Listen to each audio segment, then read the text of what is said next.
તો hello guys, કેમ છો? મજામાં? તો આજના નવા બ્લોગમાં તમારું હાર્દિક સ્વાગત છે.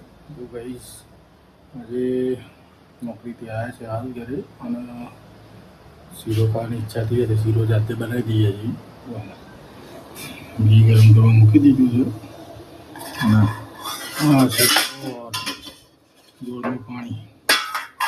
ચલો તમે ગાઈસ શીરો બનાવીએ, તમે બ્લોગ જોતા રહેજો આપણો, અને સપોર્ટ કરતા રહેજો. ગાઈસ જો મસ્ત મજાનું ગળું શેકાઈ ગયું હોય, લાલ થવા દેવું પડે. ગળું બધું લાલ થવા ગળું થાય ને તો બરોબર શેકવું પડશે, પછી રેડી. બરોબર, પછી ગોળનું પાણી અંદર નાખી દેવાનું.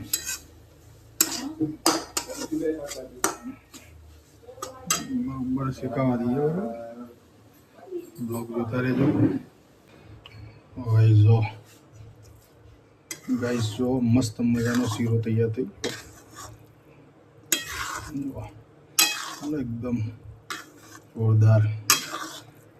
ખાતા વખતે ગરમ પાણી આવી જાય છે ને, જોરદાર. ટેસ્ટ કરીને બતાવું તમને કેવો છે, અને બ્લોગ જોતા રહેજો.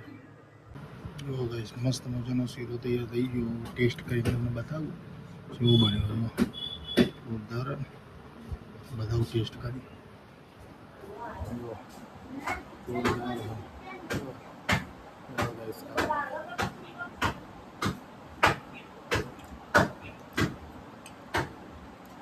એક નંબર બન્યો છે.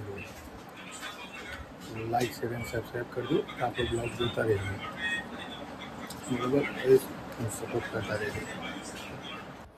તો ગાઈસ, કોફીનો ટાઈમ થઈ ગયો છે. નન્ના બેન બનાવો કોફી. મારી પ્રિન્સેસ કોફી બનાવે છે, એના જાતે મને બનાવી નાખી. એને હવે બધું આવડે માંડ્યું. આ રોટલી, આ ખીચડી બધું બનાવે છે. એને ભણવાનું એ ચાલે છે, એટલે જોડે ભણવાનું એ કરે, જોડે થોડું એની મમ્મી લોકોને મદદ બી કરાવે, કામ બી કરાવે.